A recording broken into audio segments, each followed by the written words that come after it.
how do we know what it is? Nobody's ever found the. I mean, I know you might have a different claim to that, but nobody's found the golden tablet. There's been so many thousands and thousands of religions who claim they found it, but how do we know which one is the one? So I'll say what you say is.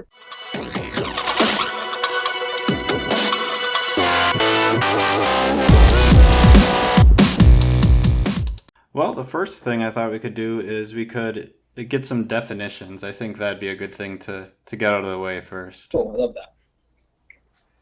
So go ahead. Well, I guess my definition of morality would be do whatever's best for well-being. I keep it pretty simple. Right.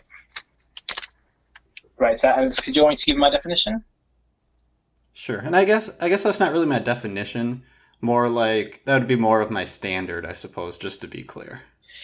Sure. So let me give my definition real quick.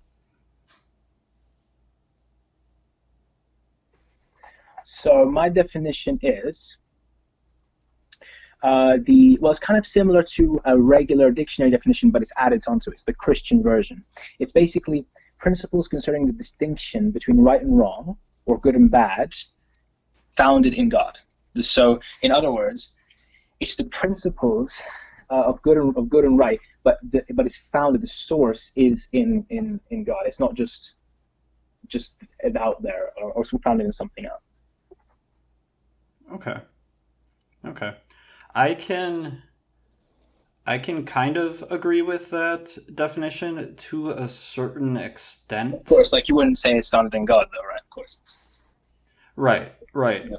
But even furthermore than that, the good and bad, that's where we'd have to really define those terms. We'd have to define what's good and what's bad, and why it's good and why it's bad. Of course. Do you want to start, or should I?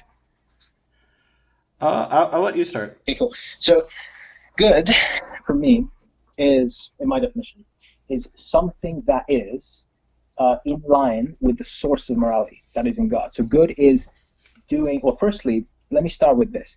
I would say God is the good, for one. So I would say all goodness comes from God. I'll say doing a good action, that is something that is agreed by the source of good. So a good action is something that the source of good agrees with, and a bad action is something that goes against the source of good. So that's how I define good and bad. Okay. Mm-hmm. In the source of good, you're saying that's God, right? Yeah. Just to be clear? Yeah. Okay. Interesting. Is it possible for you to define good without God?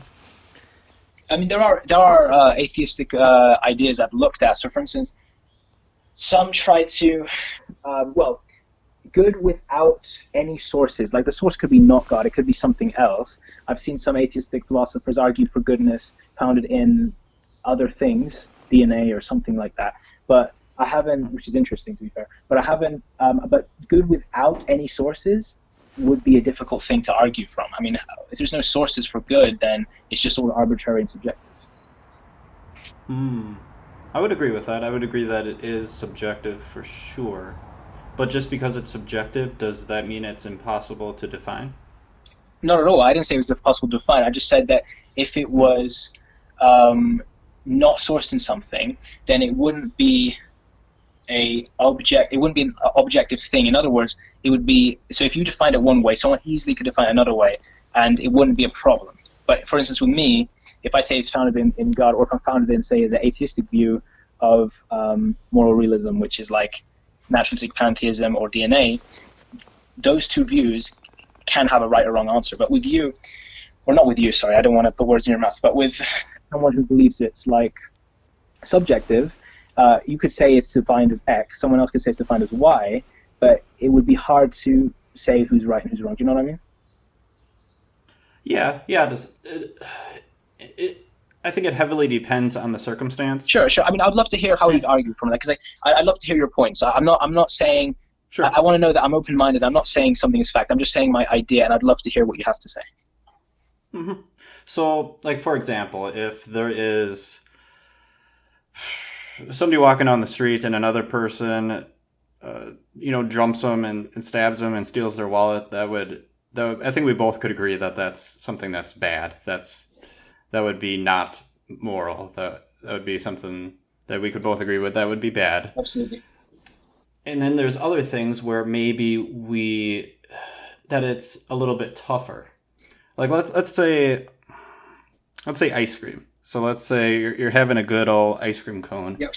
And I think we'd both agree that that's nor good nor bad. It's just an ice cream, right? Yeah, it's got to be chocolate though. No, I'm just kidding. Yeah. Chocolate though. Okay. All right, chocolate ice cream. Yeah. But what if we take it a step further and say that this chocolate was made at this factory that employs like 7-year-old children, and every week another kid is getting caught in the machine and viciously gets tortured till they die and bleed out or something. Mm-hmm. And the factory owners, they don't really care. They just, we'll just hire another one. No big deal, right? And they're paying them like 2 cents, an hour, and it's just terrible working conditions. Mm-hmm. Mm-hmm. Then we'd say maybe purchasing that ice cream would be a bad thing. Correct? Purchasing that ice cream would be a bad thing. Let me think about that. Is that immoral? So okay. Let me think about that. I'm not saying it's wrong. I just need to digest that. Pun intended. Mm-hmm. And I know that's a crazy, crazy extreme example, but let me think. Because obviously the fact that they're tortured and working in those conditions is a nightmare. That is definitely immoral, and you'd agree with me there, right? The fact that oh yeah, of course. Now buying the object. Okay, what if someone didn't know and they buy it? What's that? Someone didn't know. Like, are we talking about someone who knows this? If you get what I mean. Let's go down both those routes. What if they do know it? What if they don't know it? Okay, so do you want me to argue from my angle or from your angle? I want your angle. Cool, you want my angle. All right.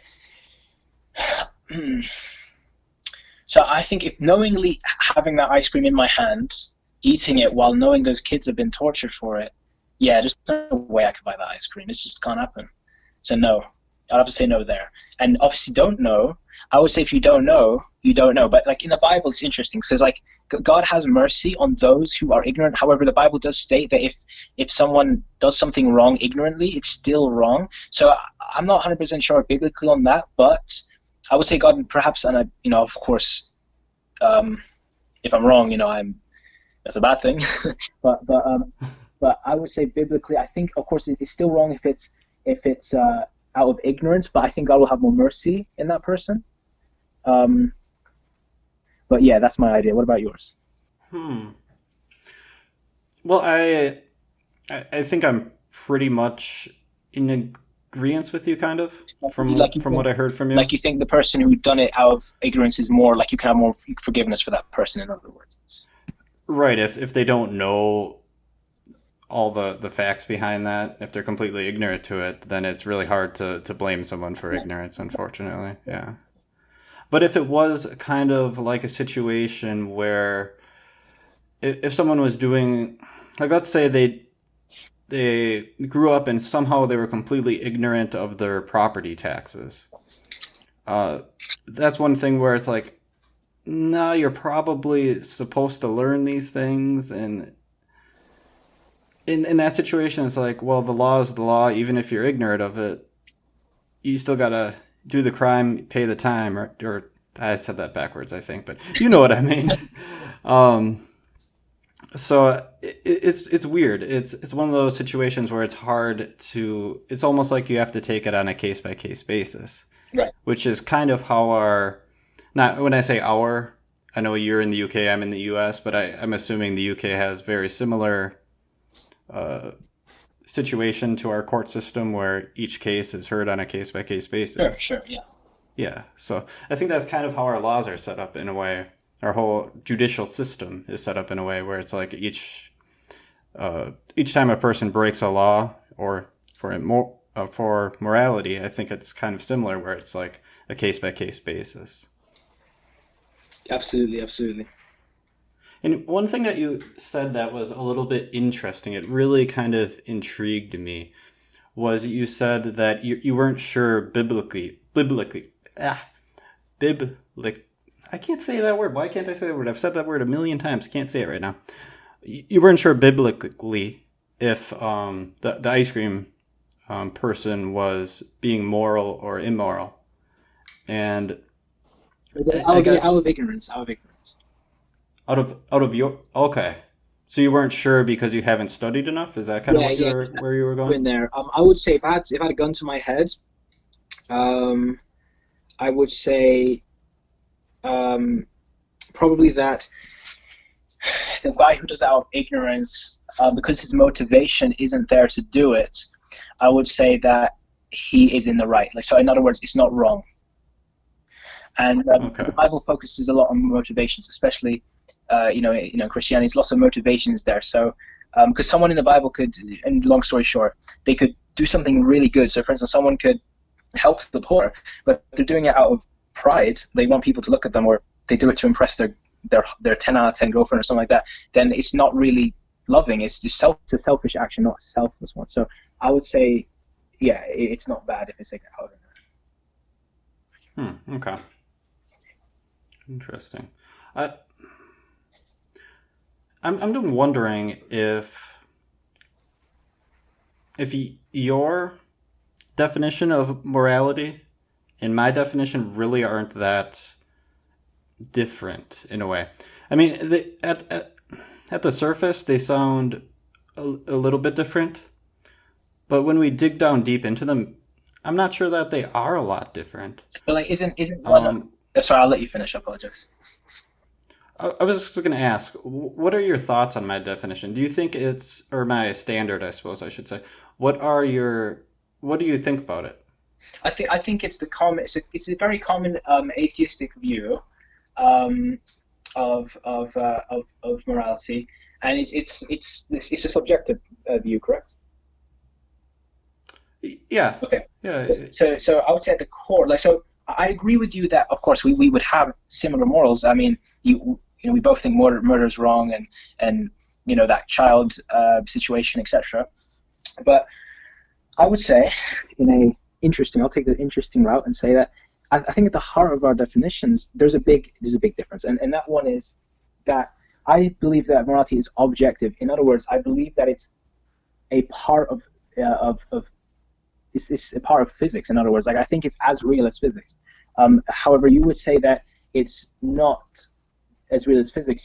Subjective is something like it's in the mind. It's not actually real. Is that correct? Would you agree with that? right. I wouldn't say that it's something physical in that sense. I do think that evolutionary wise, that there's something built into us, kind of like what's the right word to use? Like when animals know just to start eating stuff, or they just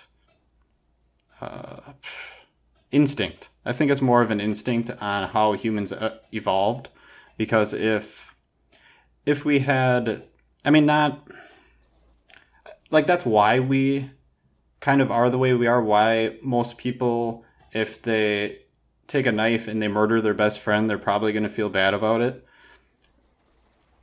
Because if they hadn't felt bad about it, then we'd all constantly be killing each other for food, and we probably wouldn't have ended up as the species we are today if we hadn't had those the bad feelings we get when we do stuff that's not good. No, But I mean no, I that's get you. No, you kind of get where I'm going with 100%. that. I Go ahead. Go ahead.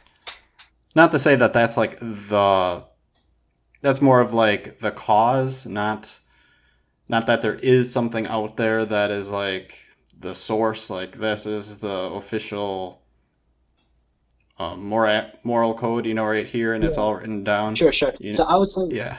I understand 100% what you're saying, man, and it's so good. I understood everything you said, so don't worry about that. But sometimes I trip over my words all the time, man. But anyway, basically, what is it? Yeah. So I would say that I think I worded it wrong myself, and I said it. Well, I said it was a part of physics, and technically, yeah, sure. But I think more accurately, what I would say is they're a part of reality, and they're basically defined as higher order emergent properties. So in other words, they're not like a table that's physical. They wouldn't be physics in terms of gravity and things like that, but they would be a part of higher order emergent properties in terms that they're of reality, but different property of reality. That's what I would say. Okay. So something something not physical that we can't really detect with our current technology. You could argue that, yeah, sure. I would say there's ways Okay. to find it by in terms of philosophical evidence, intuitional evidence, but right now I would say, yeah, sure, not enough empirical evidence via technology in that sense, yeah. Okay. Interesting. How did you come to that conclusion? Sure. Well, obviously it was based around my belief in God and stuff. But I do have a couple of atheistic. Well, there's I think it was a scholar, one of them I was talking to, and a couple of other atheist debaters. They're very clever people, and they don't believe in God, obviously, but they believe that it's also morality is higher order properties as well, but it's founded in other things. So whether that's like a part of the universe that hasn't been discovered or something like that. And so I was researching. I looked at Christian views. I looked at scholarly views, read books, and I came to find that even those atheists believe in moral realism. And I found that there is for subjectivism. I feel that there isn't enough evidence. In fact, I feel that. So let me scream. Sorry if I'm talking too fast, man. I apologize. You can interrupt me anytime. No, no, it's okay. So, with subjectivism, I feel that the evidence. Let's call it like uh, an evidence ladder. Let's call it an evidence ladder. So the ladder is made up of evidence. So for subjectivism, I feel the ladder isn't there at all. It's like there's no ladder there. Or you could argue maybe a tiny ladder, just like a small ladder. But I think for realism, the I'm ladder. going to interrupt you just for a sec if you don't Go mind. ahead, go ahead. Is it possible that it's subjective, but there could never be any evidence for that because of its subjective nature? I mean that's kind of like a self-defeating position because you would need to for people to like. I mean, I guess scientists, whether Christian or atheist, they would have to hold to the PSR, which is principle for sufficient reason. And if someone would believe that view, that'd be kind of like me saying, um, there's this, my cup kind of floats up and down, but I can't see it. So it could be something like that. Like it has to there has to be some basis to it. You know. I don't know. I think I disagree. I think your example is kind of backwards. I think it's more like your cup is floating, but you can't see it. That's actually the objective morality, and the cup not existing, and we shouldn't have a reason to believe it exists is more of the subjective. So I love that you bring that up. I love that you bring that up, and I thank you. And also, I want to make sure that I want you to know that I'm open-minded with what you say, and I take everything you say on board. So I want you to know that, Pierce. You've taught me a lot of stuff, so I do want to say that. But and I hope I, give you interesting conversations too, my friend. But Oh yeah.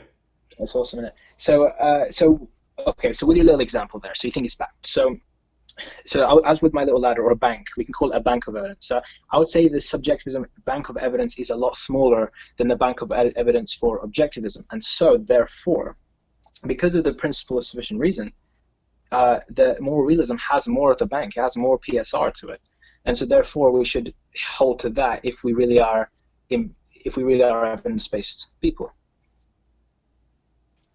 Does that make sense? Um, If you I'm gonna have be two, honest. sorry, I'll say one last thing to make it easier. If you had two Go convicts in ahead. a room, if you had two suspects for a murder in a room, and you had 10 pieces of evidence against Phil and 2 pieces of evidence against Bob, you'd sentence Phil. And so I'm saying it's Hmm. the same sense here. Hmm. I don't know, but we don't really have any evidence, or at least not any empirical Yeah, evidence. we don't. I mean, we don't. Things don't have to always be empirical. Yeah, they're very good. Empirical evidence is the best, but everything doesn't. Things don't have to be empirical. So, for instance, um, you believe the universe started, right? So, for instance, the Big Bang, right? The universe started. There's lots of empirical evidence for that. Uh, not exactly.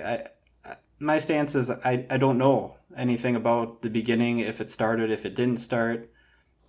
But like, okay, I, fair play. You could say that it didn't start at the start, like, okay, because we're not arguing from like a cosmological argument, I'll grant to you that it doesn't have to start in general, but this scientific consensus does state that the Big Bang happened. So in other words, this universe we're in right now started itself. I mean, you could argue the whole universe didn't, but this one did. Does that make sense? Yeah, I think I get what you're getting at. Sure. But Yeah. you could say that the universe didn't start. I'll grant that to you. But there's so much empirical evidence that through cosmic microwave background radiation, etc., that this universe did start, if you know what I mean, like came in. Yes, I would say I have a degree of confidence that the universe had a beginning, or at least a physical start to it. Sure. And so my point to that is before the empirical evidence for that came about, a couple of philosophers a long time ago had philosophical evidences to suggest this. And there are philosophical evidences through Hilbert's Hotel and a couple of other things, which indicated the universe had to have some sort of start to it. And then hundreds of years later comes the cosmic microwave background radiation, etc., etc. So empirical evidence is great, but it's not always needed.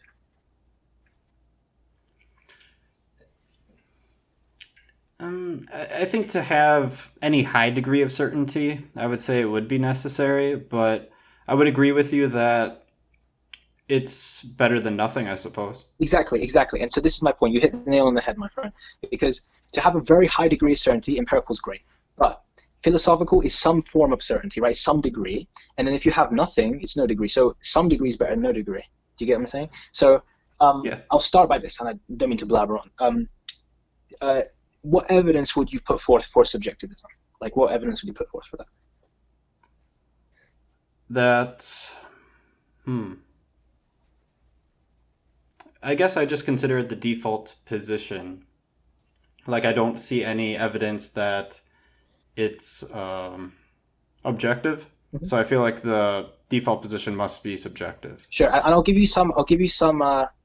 I'll play kind of an advocate against my own position and say that some arguments I've seen, because I don't want to be dishonest here, some arguments I've seen for subjectivism is that everybody disagrees about morality. Some people kill, some people don't. Some people think that rape is wrong, some people don't. And so the argument goes that if people disagree on it, how is it objective? How is it something solid if everyone is just confused about it?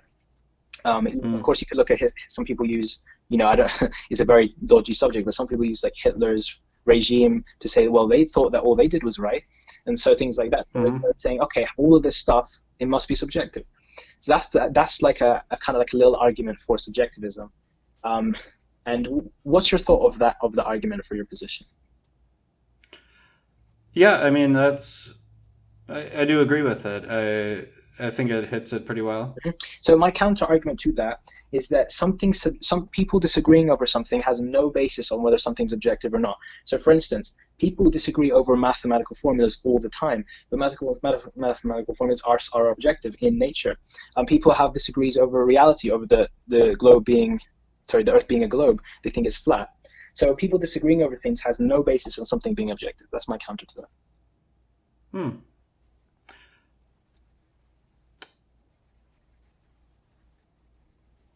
No, that's a good point.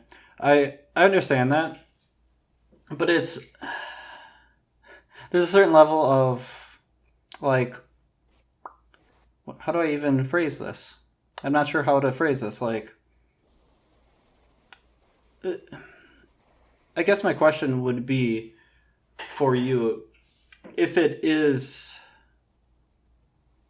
Oh, okay. I get it. I get it. Okay, it took me a moment to process what you had just said, and I kind of went back around in my mind, and I got it. I understand what you mean. I understand the argument.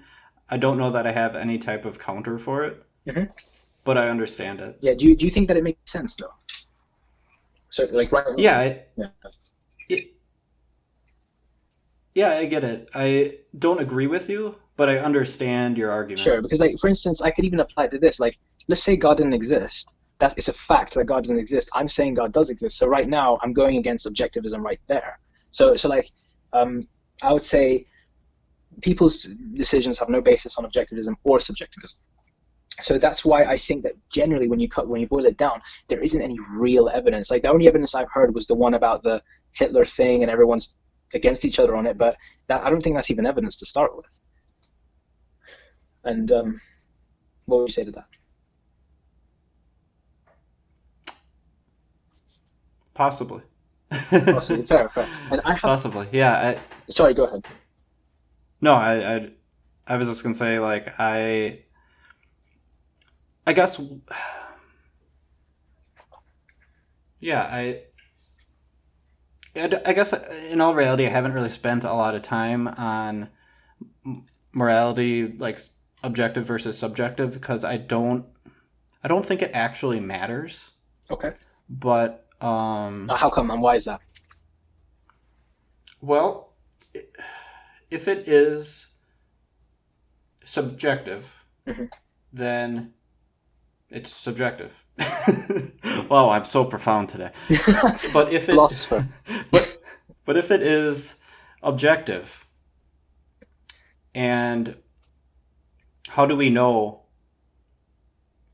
how do we know what it is? Nobody's ever found the I mean, I know you might have a different claim to that, but nobody's found the golden tablet. There's been so many thousands and thousands of religions who claim they found it, but how do we know which one is the one? So I'll say what you say is a good point to a degree, but this is what I'll say. I'll say that it being objective is actually. So when you said it being subjective, it's subjective. I agree that you might think that sounds a bit odd, but to be fair, that you bang on. If it's subjective, it's subjective. It's arbitrary. But if it's objective, then you say that it might not mean much. However, I would say it at least gives inference to some degree of a source. And well, actually, no, it doesn't give inference of a source. If it's objective, it 100% it demands a source. Otherwise, it'll be a contradiction. It can't be objective and sourced in nothing. I mean, physics. Space. Sorry, what do you call it? General relativity. I'm stuttering today. All these other things are founded in something in the universe and stuff like that. So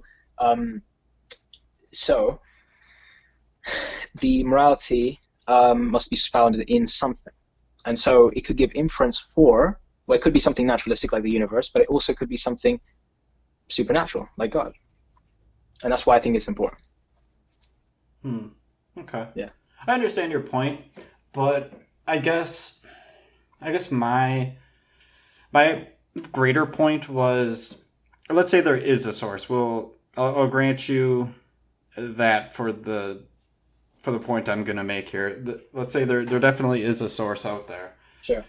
I don't think that whether we think there's a source or don't think there's a source, regardless of that, I don't think our discovery of that source will be dependent on us thinking there is a source or isn't a source, since we don't really have a roadmap to find it right now as is. So I don't think us, thinking either there is or there isn't is really going to help us or aid us in any way to get there. Well, if you don't want to, well, I'll say that if you don't want to talk about that, you can talk about something else. That's completely fine. However, I would say there's an argument. There's actually an argument for God and morality. I'll say there's a moral argument for God, which is the fact that they argue for moral objectivism, and then they argue for the source, kind of like the laws have to be founded in the government. The moral source is founded in God, and then of course they kind of argue for the inference of God's existence from morality. So I would actually say that there's arguments to infer God's existence from that. Okay, I see what you're saying. I get it. I didn't give all the instances of it. I didn't give all the evidence for it, but I'm just kind of outlining. Right. Yeah. Right. I get you. Yeah. Okay.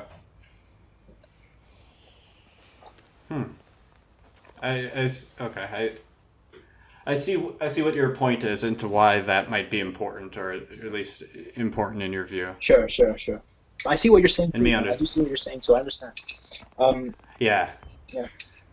So basically, who knows? There actually could be evidence for subjectivism, but from where I see it right now, from what I looked at, from all the people I spoke to, it doesn't seem that there is, unless of course you could let me know of some. But like I said, the only one I came across was that disagreeing thing, and I don't think that is evident.